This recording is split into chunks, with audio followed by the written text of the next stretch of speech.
So in my last video, I shared with you how I beat inflation even with a tough economy. Well, I did this by making a few changes to the way I shop for my household items. You can check out that video to see the full details of the 5 things I do to help me beat inflation.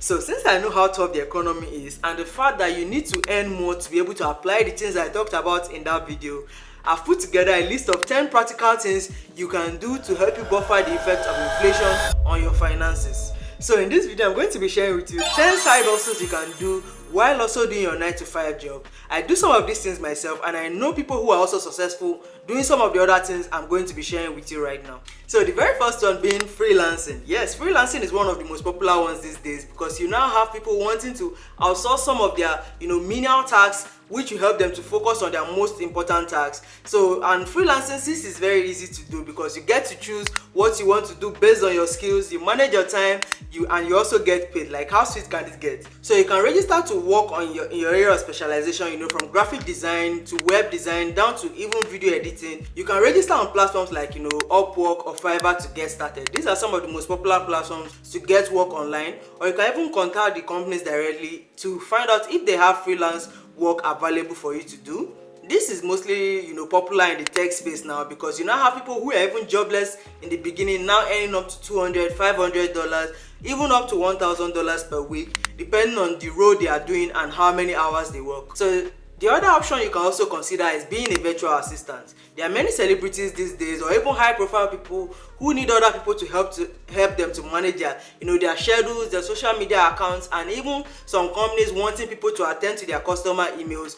All this is done virtually, as you don't have to be in the same location as the person you are managing their schedules or their accounts. So it is very easy to do, and you get to work at your own convenience in your own time. And most importantly, you can also do this while doing your 9-to-5 job. So you might want to consider being a virtual assistant if you have the time. So just like the other one, being a personal assistant is another option you might want to consider, because I'm sure you must have seen those celebrities who they post content all the time. Most of these videos are made by their personal assistants because they cannot always ask their friends to help them to make videos. So it is easier to have someone as a personal assistant, since the person can even equally manage their social media accounts, and also work on other stuff for them. So being a personal assistant is a role that is not only available with celebrities, but people with busy schedules who need someone to help them to tick everything on their to-do list, from grocery shopping to even down to the most menial tasks.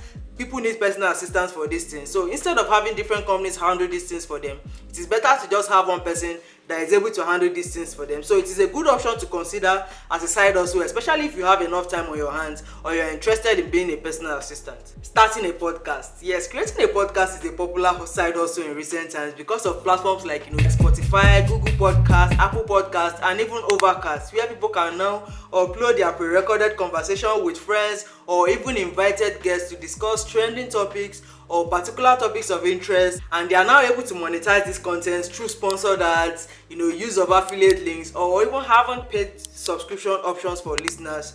So aside from trending topics, having controversial views to those topics of discussion is a good way to attract audience, since people tend to be drawn to controversial topics. So starting a podcast is a good option for you. So just like starting a podcast, starting a YouTube channel, just like this one you're watching. So starting a YouTube channel is a good option, but you might say it takes a long time to start making money. Yes, I agree, I know that, but just like the idea of creating a podcast, if you have interesting topics or have ideas for value addition, just like this video you're watching right now, you have a good chance to grow. But despite the chances of growth not being up to you, it is still a good side hustle you might want to consider, because you can make good money not only through AdSense when you meet YouTube's criteria, but also through affiliate links, even though you've not met YouTube's requirement for monetization. The good thing is that you can also use this platform to apply my next tip, which is being an influencer marketer. So if you're always on social media, one way or the other, you must have seen successful influencers who built their brand by posting engaging content across all their social media platforms. It usually starts with them posting their everyday item. They must have purchased these items themselves, but now talk about the effect of it to their followers. If it is a good effect, if it is a bad effect, they are always very honest about it, and over time they now grow their audience because people now trust their recommendations, and now they are able to reach out to companies to ask for affiliate links, so that whenever anybody buys from these companies, they get a small percentage of whatever their viewers or followers buy using their personalized links. So being an influencer obviously is not an easy task, as it can take a long time for you to build the people who build the audience of people who trust your recommendation. But when done right, it can be very rewarding. You can also hasten your growth by adding how to do tips, mixing it with entertaining videos to improve your relationship with your followers. So this is a very good side also to consider. Next is starting your own business. I know you might say this is capital intensive. Yes, but on the bright side, it is very rewarding. You can always start small, and I will even suggest starting a food business, because with the inflation going up every day, one thing that people will never give up on is food. They need it to survive. So it is one business that you might want to consider, because if situated right, it will make you tons of money.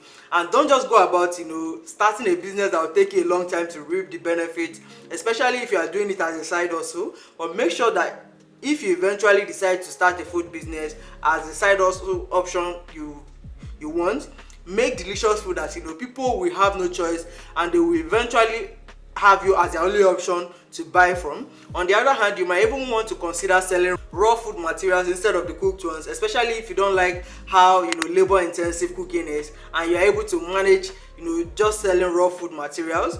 So unless you're passionate about cooking, choosing your option wisely is very important. So that's the 7 options of the side hustle you can do. The 8th one now is taking online surveys. So if you have a spare time, taking online surveys on platforms like Survey Junkie, user interviews, or Discount is a good way to make extra money. These platforms pay you to take surveys on behalf of marketing research companies to get your opinion on products and topics. So you only need to have a PayPal account, which will be connected to the account you must have created with these companies for payment. The only downside to this is that it can be very time consuming, and you need to even be accepted by these companies to participate in the first place. So to avoid wasting your time, make sure to check out the companies and the job description to see that it matches with what you want and your schedule. So just like taking online surveys, app developers, game developers, and even consumer research companies are willing to test their products by real humans like you and I before launching these ideas or opinions into the general market. So companies who especially employ design thinking approach in their product development mostly do this because their products have a target demographic. They don't mind like getting only small profits, but because they need opinions of the people who are to use the products, they do this. They now pay people to test out this product. So you can enroll on platforms like Enroll, User Testing, or Swagbox are some platforms like to check out if you are interested in this side hustle. So this is obviously an obvious side hustle you can do to make good money. You can buy items on wholesale from platforms like AliExpress, Alibaba, 1688, and resell them through your social media platforms, or by liaising with people who are already into markets or have shops that attend to these kind of things. I like this option because you don't have to directly sell these products. You can use just like this last, selling it to like people who already have platforms or shops, and then all you need to do is just to be up to date with trending items, buy them in wholesale, and then resell them to make a profit. So these are some good side hustle options you might want to check out if you're interested in making extra income to buffer this inflation that is rising every day. Just make sure that you pick the one that is right for you and stick to it so that you can reap the benefit of your side hustle. So guys, click that like button if you found this video very helpful. Make sure to subscribe to the channel for more content. Thank you, and I'll see you guys in my next one. Bye.